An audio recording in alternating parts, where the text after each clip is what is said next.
O Maciço falou com o Diego Fernandes, as duas partes saíram com uma boa expectativa. Eu até trouxe que, acredito eu, pelo papo que aconteceu e pelas apurações que eu tive, conversando com as pessoas que estiveram lá, com os envolvidos, entender contexto, entender todos os lados da história, entendendo tudo isso, na minha concepção, acredito eu que a gente pode colocar que a SAF avança no São Paulo e é um caminho que deve ser natural a partir do próximo ano. Por quê? O Maciço, ele já entendeu que dificilmente o São Paulo vai conseguir recursos. O Maciço, ele está desesperado por dinheiro, não desesperado no sentido de fazer qualquer negócio, mas o clube ele está tão esfacelado financeiramente, o fluxo de caixa é praticamente nulo, não tem dinheiro para absolutamente nada, para fazer reformas, para fazer limpas, faxinas, você precisa de grana para multa e nem isso tem. Ele está começando a ver que, cara, se ano que vem não tiver um investidor, a gente vai ficar nesse marasmo pro resto da vida.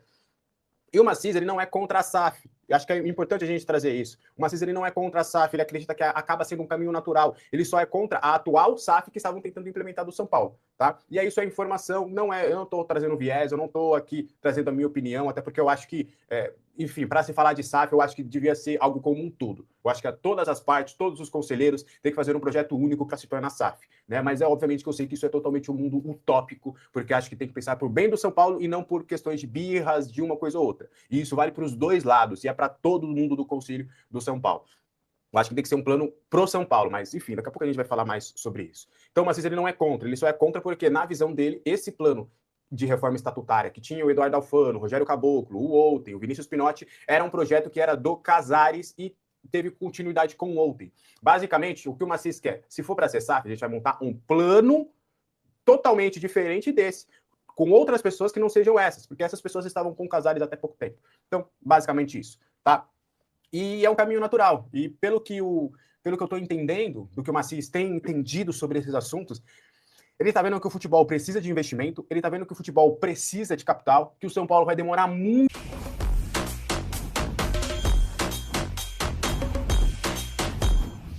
5 anos, seja algo até demais, porque, sabe, o São Paulo foram anos e anos e anos sendo esfarelado financeiramente. Então agora ele não está mais tão cético em relação à SAF.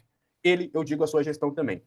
Então eu até acredito, tá? E aí é um feeling meu, de que depois dessa conversa com o Diego, talvez o Maciço, ele entenda que ele vai precisar de ter alguém para se tornar SAF ano que vem, seja esse da XP Investimentos, seja com o Diego Fernandes, e o lado da oposição também vai vir com essa. Eu acho que a principal pauta das eleições do ano que vem serão SAF. Será o tema SAF.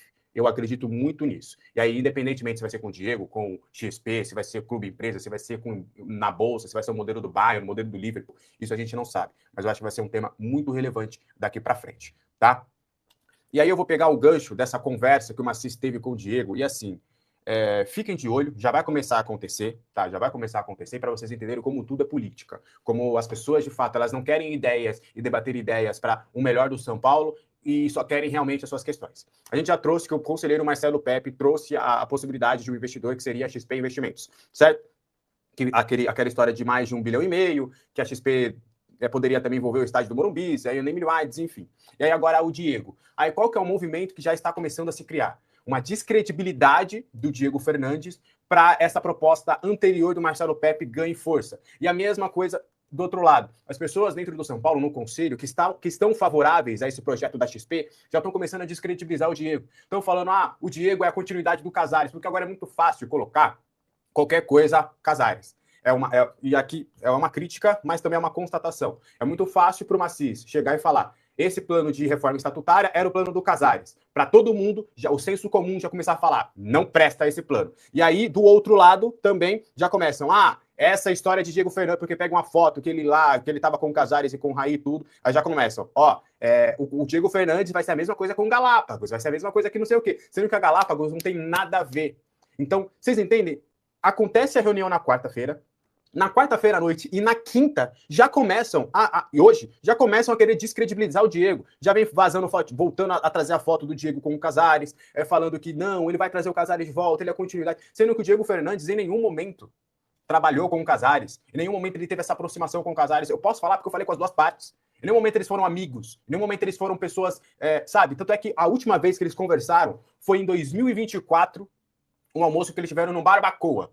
que foi a última vez que eles conversaram abertamente, que eles trocaram uma ideia, que foi quase que meio que uma conversa de apresentação entre os dois, porque o Diego ia começar a ser mais presente lá no camarote, ele estava tendo uma aproximação com os ídolos e tudo mais. Então, assim, hoje no São Paulo não se conversam sobre ideias, não se conversam, cara, vamos conversar, vamos ver se essa da XP ou do Diego, vamos colocar as duas na linha e ver o que é o melhor pro clube? Não, se aqui é o Marcelo Pepe, do meu grupo político que trouxe, então é o melhor, então a gente vai descredibilizar o do Diego.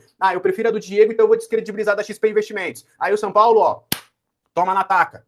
Sabe? De novo, cara, de novo. A mesma palhaçada. Eu tenho conversado com os conselheiros e tô vendo, e ouvi deles mesmo, querendo já que, me chamando para falar, esse Diego aí, não sei não, hein, não sei o que lá. Eu não vou expor nome, porque aí eu também não gosto. E dei dura também nos caras dos conselheiros que falaram isso. Cara, porra, para pra pensar um pouco, entendeu? Vem a XP, vem o Diego Fernandes, vem qualquer outra empresa, vem cada vez mais projetos para SAFs, para a gente poder ter esse poder de analisar, e vocês, conselheiros, que têm esse poder, que terão a caneta na mão para votar ou não numa reforma estatutária, que vocês tomem vergonha na cara e pela primeira vez na vida comecem a pensar no bem do São Paulo.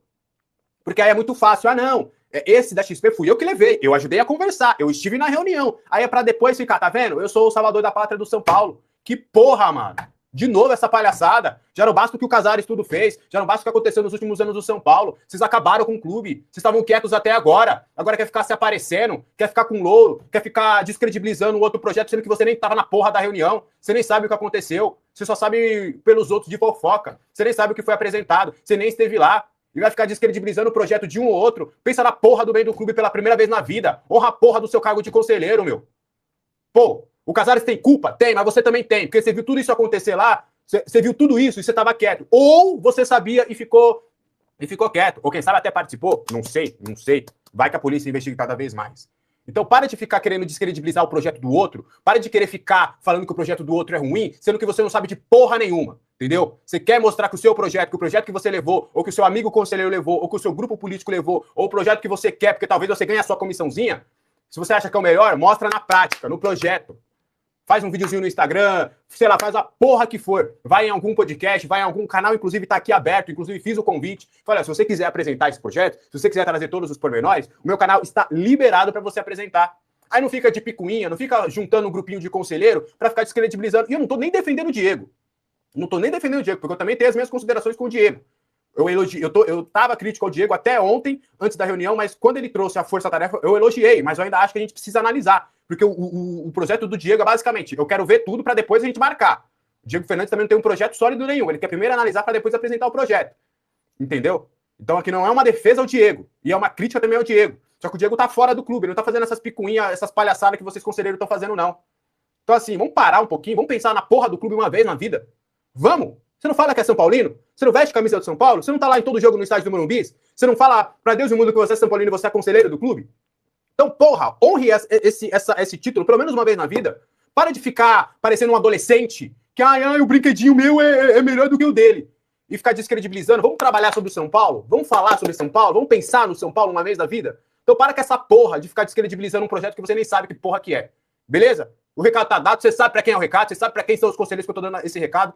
Porque eu tô de saco cheio de vocês, essa é a verdade. Tô louco pra separar o clube do social. Não sei se vai ser SAF, se vai ser clube empresa, se vai ser o raio que o parta. Mas, independente, mesmo os conselheiros bons que eu sei que tem, e vocês sabem que eu elogio o conselheiro bom, que eu tenho contato com o conselheiro bom, mas o ruim é tão grande, a parcela de pessoas ruins dentro do São Paulo é tão grande, o ego é tão grande, que até as pessoas boas vão acabar sendo penalizadas. Então que separa logo essa porra desse clube do social. E aí lá no social vocês fazem o que vocês quiserem, meu irmão. Vocês querem se comer lá dentro, vocês se comem. Vocês querem se engolir lá dentro, vocês se engulam. Vocês querem o ego de vocês lá em cima, vocês que fiquem lá. Entendeu? Mas do São Paulo Futebol Clube, eu espero do fundo do coração que seja o último ano que vocês tenham qualquer tipo de poder dentro do São Paulo. Porque eu tô de saco cheio de vocês. Essa que é a verdade. Então...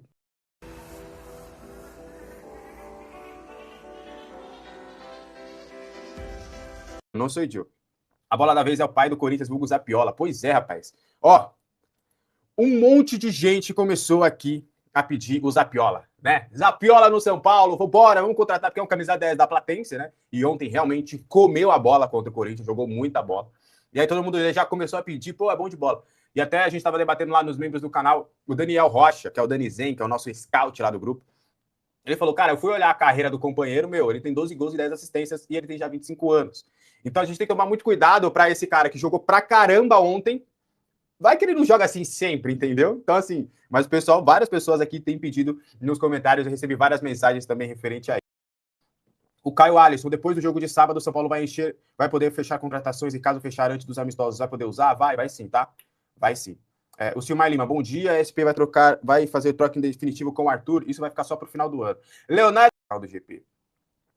O Vander Silva também tá aqui falando sobre Alan Guimarães, que teria...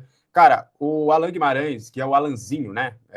Que é revelado pelo Palmeiras e tudo. Do que eu tenho de informação, ele não foi oferecido para o São Paulo. Eu até tenho a informação, e acredito eu que eu fui o primeiro a lançar lá em janeiro, e eu fui muito bem didático em relação a essa situação do Alan Guimarães. O que eu trouxe é que o Alan Guimarães ele faz parte de um monitoramento do São Paulo, o scout está de olho, e deixei bem claro, numa situação parecida com Marcos Antônio, Juan Tressoldi, onde eles ficaram 2, 3 anos dentro do monitoramento do São Paulo, antes de fato eles irem para cima. E o São Paulo vai buscar um camisa 10. E o São Paulo monitora a situação do Alan Guimarães, porque ele está livre no mercado agora no meio do ano, vai acabar o contrato dele lá em Portugal, e é um jogador que é até interessante, mas... o São Paulo não fez nenhuma oferta, o São Paulo não fez nenhuma situação nesse sentido. É só um nome monitorado, principalmente pelo scout. O scout vai lá buscar informações, vai buscar como ele tá, vai levantar números, e então não tem negócio nesse momento. Até quando chega na alta cúpula, eles falam, não tem negócio, não tem nada a ver e tal. Mas o scout realmente monitora. O São Paulo, como clube, instituição, monitora a situação do Alan. Só que, até naquela ocasião, o que eu trouxe, e repito, o Alan, ele vai trocar de empresário. Ele vai agora trabalhar com o Jorge Mendes, português, o mesmo empresário do Cristiano Ronaldo, do Felipe Luiz. Ele é muito forte no mercado europeu. Então, acredito eu, que até pela temporada que ele vem tendo em Portugal, em um primeiro momento, o Jorge Mendes vai tentar colocá-lo em um clube maior, tanto em Portugal ou no futebol europeu. E depois, quem sabe, se não conseguir, olhar o mercado brasileiro para um grande clube. Então é um nome que não é oferecido ao São Paulo, até porque ninguém ofereceu, porque o Jorge Mendes não tem contato com o São Paulo. Ele é focado mais no futebol europeu, mas que é o nome que é monitorado. Agora, disso já para evoluir para alguma situação, para que vai vir, vamos ficar na expectativa, isso ainda não tem, tá? No elenco, né? E o São Paulo tá com problemas sérios no quadro da zaga, né? Foi cogitada a possibilidade de volta de Nahuel Ferrarese por parte da torcida e pá. Contudo, isso já está descartado, já que o Botafogo não vai liberar o Ferrarese antes do término de seu empréstimo. No contrato não há uma cláusula ali de retorno antes do término do vínculo com o clube carioca, que se encerra em dezembro deste ano. Inclusive, o negócio vai além e as partes já estão negociando um novo acordo. São Paulo e Botafogo teriam avançado na troca em definitivo de Arthur e Ferrarese. A informação foi trazida pelo jornalista Alexander Vieira.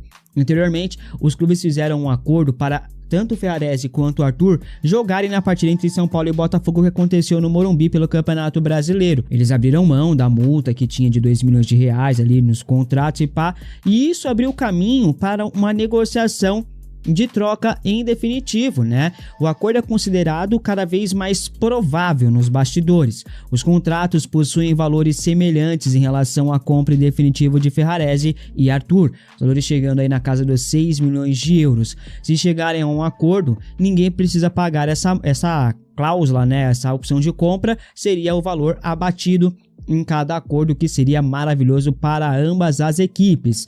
Nas últimas semanas surgiram sondagens aí por Arthur, né? O que poderia fazer com que ele deixasse o tricolor antes do término do contrato com o tricolor do Morumbi, a não ser que o São Paulo igualasse a oferta, tendo ali a prioridade na compra do atacante. Arthur, em entrevista após a vitória contra o Boston River no estádio do Morumbi pela Copa Sul-Americana, falou sobre o seu desejo. De acordo com o próprio atleta, ele quer ficar no São Paulo por mais alguns anos, mas não depende só dele não, veja. Para essa janela do meio do ano, você já consegue tranquilizar o torcedor? Você vai ficar no São Paulo? Eu pretendo ficar no São Paulo. Cheguei faz muito pouco tempo. Claro que não depende especialmente só de mim. Acho que meu foco está total aqui. Espero ter um vínculo de muitos anos aí com a camisa do São Paulo. Sim. Bom, essa possível troca, né, no abatimento ali dos valores de compra, seria o melhor caminho para os dois times, né, os dois times que enfrentam crise financeira. Inclusive o Botafogo é uma SAF e também tem crise financeira, né? Arthur quer ficar, rapaziada.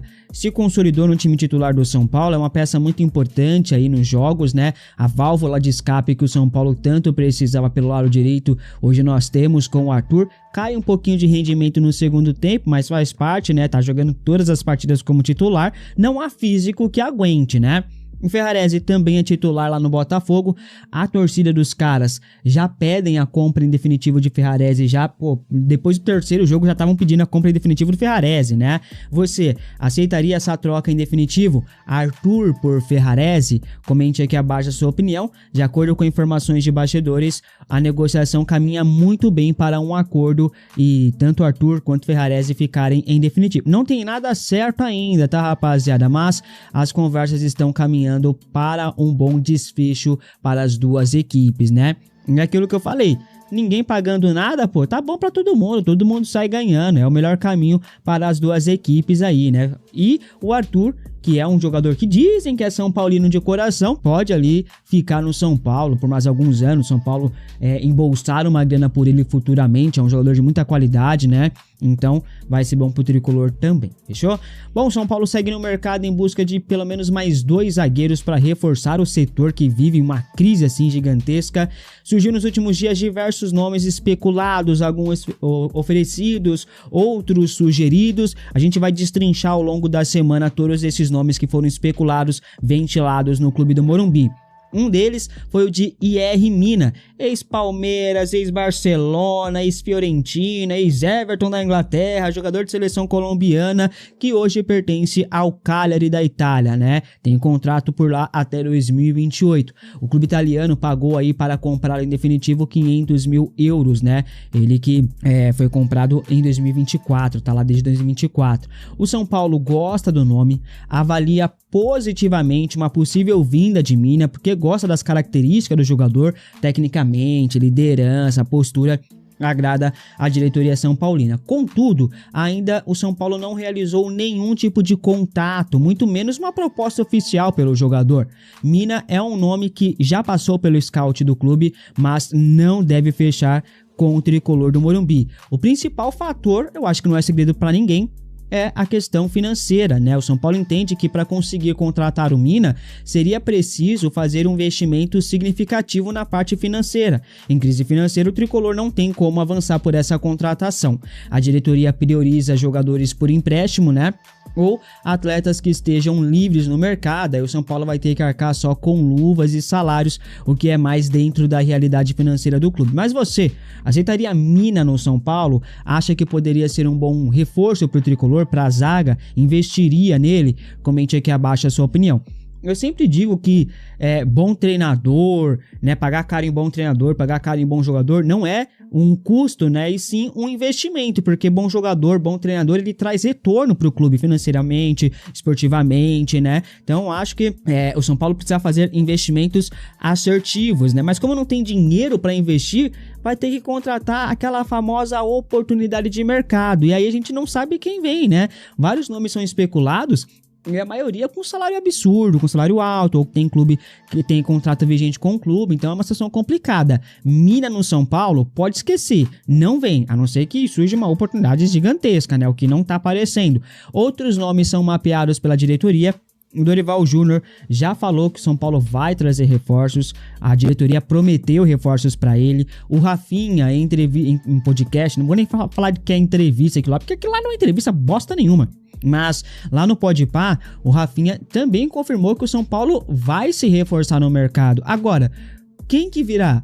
Quais serão, qual que é o nível de contratação que o São Paulo vai acertar na próxima janela de transferências e por que que o Rui Costa, que cansou de jogar dinheiro do São Paulo no lixo, ainda vai ser o diretor que vai acertar que vai fazer a janela de transferências no São Paulo, sendo que foi ele quem gastou quase 400 milhões de reais em 3 anos apenas, com reforços que em sua maioria já foram embora. É uma situação bem complicada. São Paulo vai ter que ser criativo no mercado e a gente sabe que criatividade dessa diretoria a gente não pode esperar, né? Agora, só de o São Paulo ter mapeado o Mina, você já consegue identificar ali o nível de jogador que o São Paulo vai querer, o estilo de jogador que o São Paulo vai querer no mercado. Se é bom ou não, aí é de cada um, é observação individual de cada um. Eu acho o Mina um bom jogador, no Palmeiras jogava muita bola, acho um jogador de muita qualidade, mas não sei se é viável financeiramente para o São Paulo. Eu acho que o São Paulo vai atrás de jogadores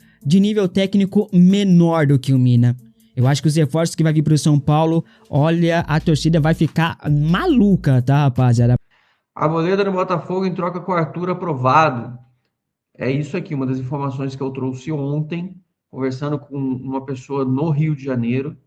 Eles me falaram que o Botafogo, pela proximidade e bom relacionamento com o São Paulo, após perder o Alexander Barbosa, está analisando e consultou o staff do Arboleda para ver se o Arboleda tem interesse para vir para o Rio de Janeiro antes de consolidar uma proposta para o São Paulo. Ou seja, ainda não chegou nada no São Paulo. Eu soube isso por pessoas do Rio de Janeiro. Gostei do Pedro Ferreira. O Pedro Ferreira, para mim, entrou bem no outro jogo e nesse. Claro que para ele ter uma frequência de jogo, para ele ter ritmo, para ele pegar o esquema, ele precisa de minutos, ele precisa de tempo. Mas só jogando vai acontecer isso, meus amigos. Rogério Palhoça, finalmente uma vitória. O ataque no ofensivo morreu no segundo tempo. Sim, Rogério. Exatamente por conta da parte física. Por que o Dorival não está insistindo tanto na parte física? Senão ele vai estar criticando quem estava antes. E o Dorival ele é muito polido. Mas a gente sabe, todo mundo sabe. Quem conversa com quem está na parte interna, apesar deles não admitirem, todo mundo sabe que fisicamente o time foi destroçado. O Caleri ontem, na saída do campo, ele falou, os últimos 2 meses foram terríveis para a gente. Gente, tá nítido. É só um idiota que quer continuar insistindo e querer dizer que não foi conta da passagem do Roger Machado. Os caras estão blindando, mas todo mundo sabe disso. Hoje de manhã vi no Twitter que o São Paulo não vai vender o Marcos Antônio. Então, foi até bom você falar um negócio desse. O Dorival pediu para o São Paulo, isso é uma informação, o Dorival pediu para o São Paulo tentar manter o Marcos Antônio ao máximo. Tá? Só que é o seguinte, gente, é uma faca de 2 gumes. É uma faca de 2 gumes, já falei para vocês. Só tem 2 caminhos. Ou você vende o Marcos Antônio, que é o jogador mais valorizado do São Paulo, ou você vai vender uma leva de jogadores. Você vai ter que vender, sei lá, uns 4, 5 jogadores para conseguir compor o Marcos Antônio, inclusive meninos. Aí eu pergunto para vocês, justifica vender 4 ou 5 jogadores ao invés de só o Marcos Antônio? É uma dúvida. Tem muita gente que diz que sim, tem muita gente que diz que não. Se tivesse que vender TT, vamos lá, fazer a simulação aqui. TT, Bobadilha, Tapia, Osório, tô chutando, tá? Não tô dizendo que é isso. E o Wendel. Justificaria vender todo mundo para manter o Marcos Antônio? Aí é uma dúvida, porque vender o São Paulo vai ter que vender, não é uma questão de escolha assim, não, vamos manter o Marcos Antônio e não vender ninguém. Não tem essa opção, amigo. O São Paulo vai ter que vender alguém. Essa opção não existe. Então o São Paulo vai ter que vender jogador. E aí vai ter que sangrar alguém. A questão é, quem sangraremos? Quem venderemos? E aí você vai perder jogador de qualquer jeito. Será que vale a pena perder 4 ou 5 jogadores? A pergunta é essa. Tá? Bom, só uma nota, Luciano e Sabino voltam somente depois da pausa da Copa do Mundo, tá? E bora lá. Paulo Henrique Ganso no São Paulo. Bora falar sobre essa história. Eu fiz um vídeo lá no estádio no Morumbis e eu lancei para vocês na quarta-feira de manhã falando para esquecer essa possibilidade de Ganso. E aí, novamente, depois do nosso vídeo, isso ganhou repercussão sobre uma consulta, sobre uma sondagem. E aí eu vou trazer uma aspa de um membro da alta cúpula para encerrar de vez essa história, tá? O São Paulo, na figura da sua alta cúpula, não quer a contratação de Paulo Henrique Ganso, abre aspas, grande jogador, tem história aqui, mas não faz sentido neste nosso momento, fecha aspas. Então, o São Paulo não consultou, não procurou, não perguntou, não monitora, não pensa, não cogita, não sonha com a possibilidade do retorno do Paulo Henrique Ganso neste momento. Fui checar também a situação com o lado do atleta, do que tem de realidade é o interesse do Remo.